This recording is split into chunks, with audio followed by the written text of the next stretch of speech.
A Midsummer Night's Dream, Love and Illusion in Las Vegas, 1977, Theater Company Autry, Sun Theater Co., presented by Daniel Autry in the class Art 101. All right.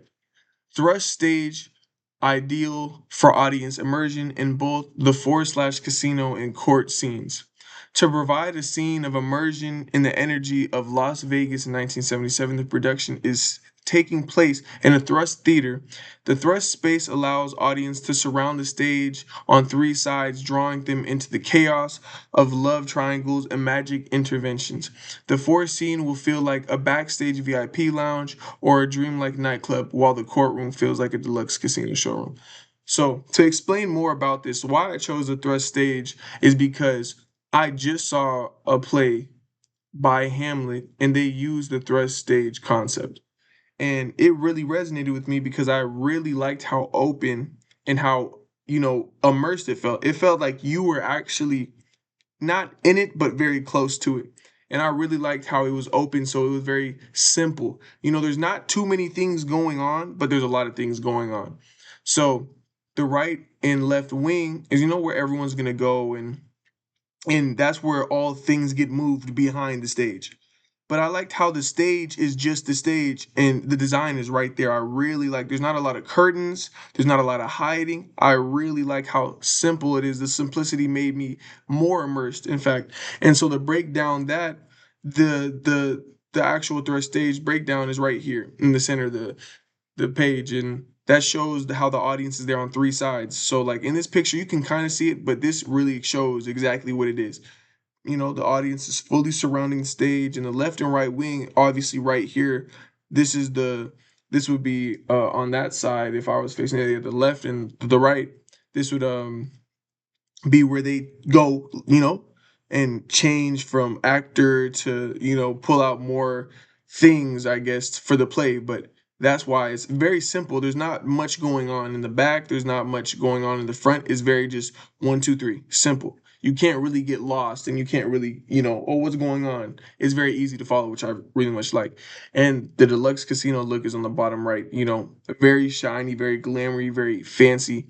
This is capturing what the deluxe casino showroom would really look like. So the director's concept, which is my concept, is this production sets a Midsummer Night's Dream in Las Vegas, Nevada in 1977.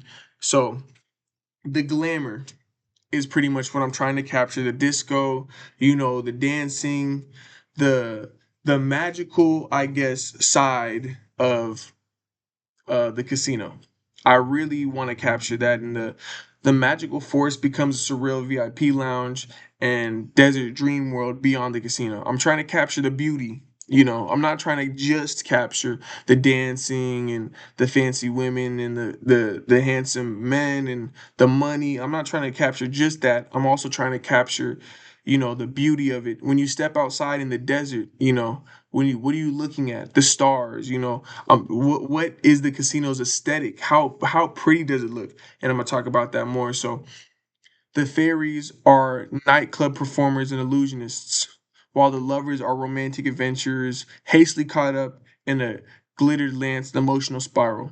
So what I'm doing here is obviously fairies and nightclub performers are just dancers and magicians, but I'm asking my viewers or play watchers to have an imagination, to, not just simply, look at it for what it is, but to buy into what I'm selling. I'm asking them to kind of just, you know, turn on their imagination and turn off the logical. You know, what does it feel like I'm telling you? That's all it is. That's all I'm asking for. And so the aesthetic is a selective realism, of the 1970s aesthetic splashed with a surreal magical design choice. This production is about illusion, desire, and losing control, something that captures both the spiritual of Vegas as well as the confounding nature of love. So that's self-explanatory. But to just kind of dive into a little more depth of the realism, it's pretty much just what would you feel like you're walking into. If you were in the 1970s and all the pictures I gave you of all the of right now what it looks like, what do you think you would be wearing? What do you think you'd be hearing? What sounds do you think would be going on? What smells? you know, just the real. It's not. It's obviously it's a little fantasy when it comes to imagining, what it is and how magical it is, but the real is what's going on, truly.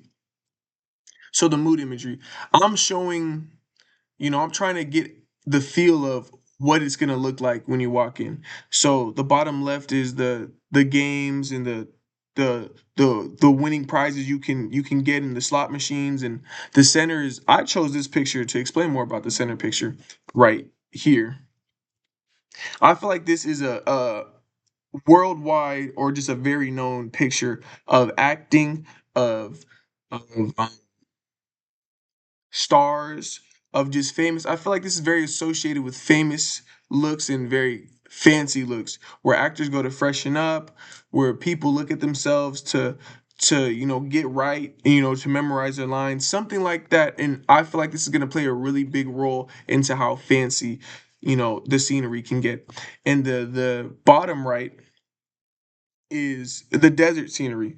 Like I said, the visuals. What are you going to see when you step out? Obviously, you're not going to see just desert, but look at the sky. That's what I'm really asking you to do here. Look at the sky.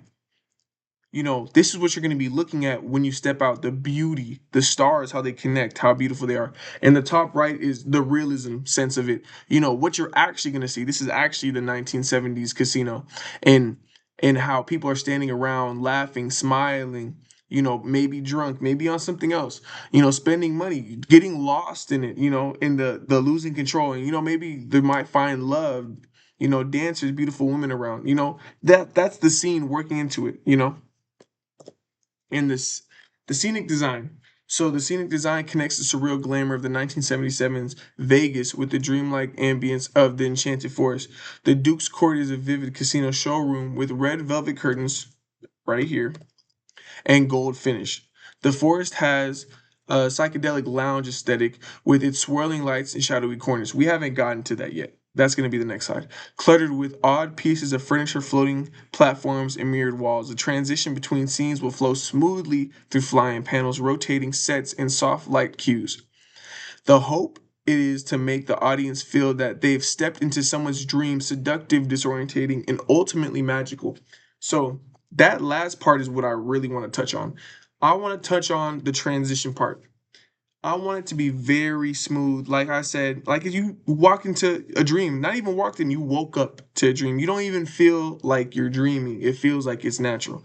That's what I want. To explain how I, would view it's natural is, if I were to say, and if I were to be in a play and you're watching, I go, and then boom, lights hit me, and the transition, the wind, whatever happens, I want it to happen right when I say it, right when the right time, smooth, but it doesn't feel forced.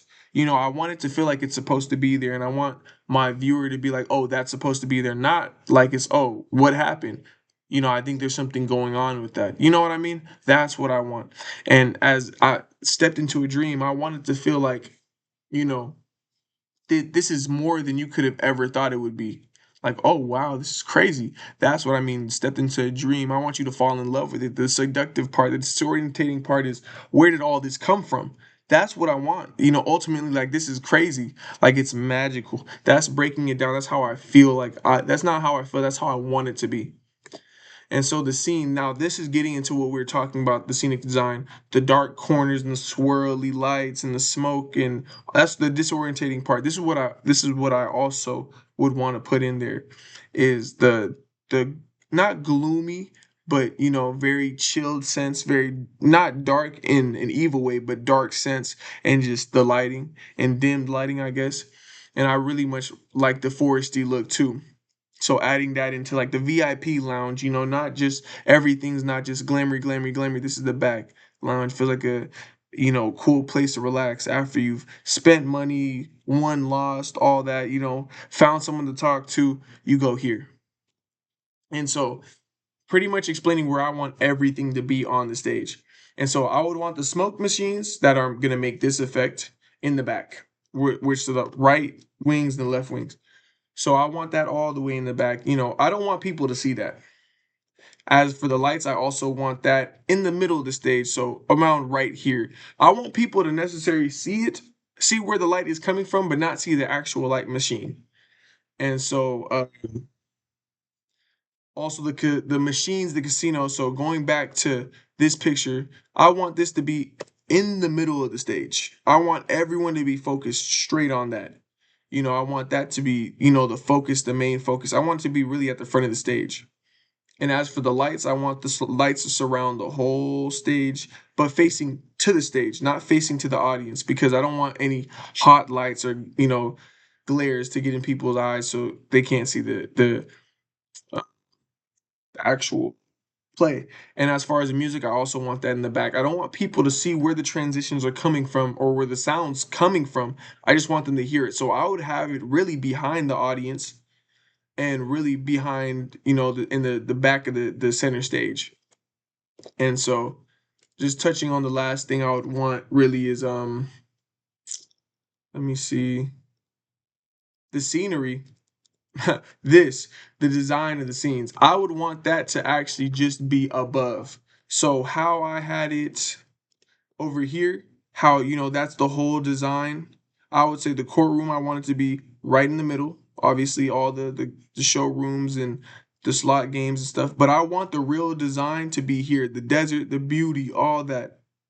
I want that to be right there. And in the back, the smoke and the chill vibe, I want that to also be in the back of the stage. I want that to feel like the VIP room. People go back there to just chill. That's where I want the whole thing to be set up. And so the cost, I feel like the estimated budget would be 35,000 because the venue rental will be 8,000 per day for 2 days. And to explain more about that before I move on from that, I would want university people to view it. People who are fairly new but have a little bit of experience of watching plays and that like to watch plays, because I would charge only $25 for it, because I feel like, charging university kids $80+ for a play, I feel like it's just highway robbery to them, because it's hard to pay for certain things sometimes if you're also in a university. Speaking from experience, not in the university but in college, it is kind of hard to pay you know a $80 play if you're also paying bills, gas, food, classes, all that kind of stuff. And I feel like, yeah. And I would also want old timers, but not, not to be rude, but old timers, because I feel like they would also very much resonate with the 70s casino. I feel like that, would take them back, give them a sense of nostalgia, which I, really want, which is the goal. And the material cost, like building the whole set, the lights, the smoke, all that, out $10,000. That half of that goes into lighting and effects, the sound, all that, $5,000. And the actors, crews, and the wages, they have to get paid, but it's not going to be a very big pay. So all the whole crew is going to get paid collectively $7,000. So it's not gonna, like I said, it's not going to be a very big play, and the budget's not very high. So yeah, and the costumes would be about 3,000, because it's just the old look. Style your hair differently, or old school, like slick back, and then dress in very flared jeans, 70s style. Very nice. Like, because Elvis was still around, that's going to be a very prominent style. You know, and I want that to be there. I want flared jeans. Very slick shades, very shiny. Very nice. Very clean look. That's what I would want for the costume. So I don't think that would run too much money, because it wasn't very basic, but it was very, basic. All the money is going to be spent on the casino, not on the looks. So the marketing policy, it's a pitch for a bold, immersive Vegas themed production of A Midsummer's Night's Dream that blends illusion and emotion into a rich visual dream. So I would want that to just be handout, hand out to universities, hand out to elderly, or in around areas where more elderly homes are. I would really want to get this out publicly before it goes big, because it's not a high budget production. So I'd very much want it to be local, if anything. And so yeah, that's my last slide.